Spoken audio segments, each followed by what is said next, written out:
गंगा जी में पाप धोने से क्या खुद गंगा जी मैली हो जाती हैं? जानिए कैसे गंगा जी में धोए हुए पापों का प्रभाव मनुष्य के मन और अन्न पर पड़ता है।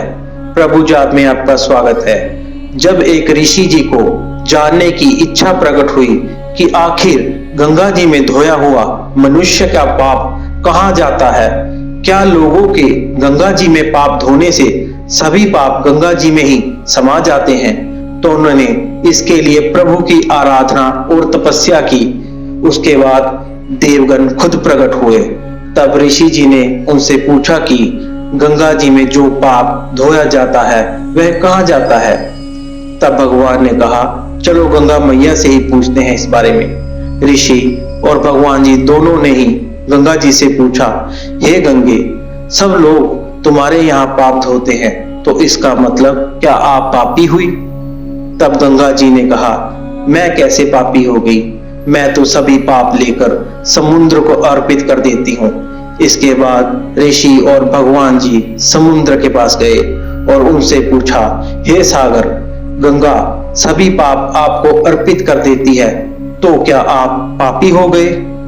इसके बाद समुद्र ने कहा, वो कैसे पापी हुआ? वो सभी पापों को भाप बनाकर बादल बना देता है। अब ऋषि और भगवान जी दोनों ही बादलों के पास गए।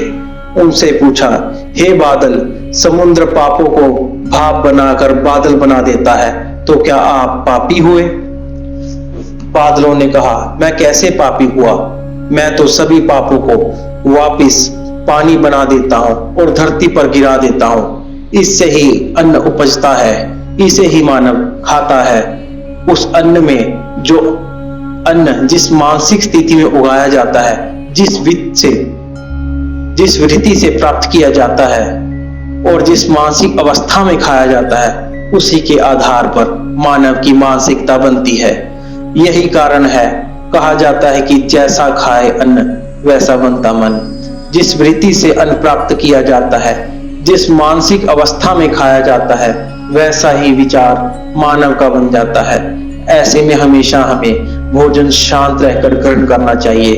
अन्न जिस धन से खरीदा जाए वह भी श्रम का ही होना चाहिए। यदि आपको जानकारी अच्छी लगी तो कृपया प्रभु जाप को सब्सक्राइब करें, लाइक व शेयर अवश्य करें। धन्यवाद।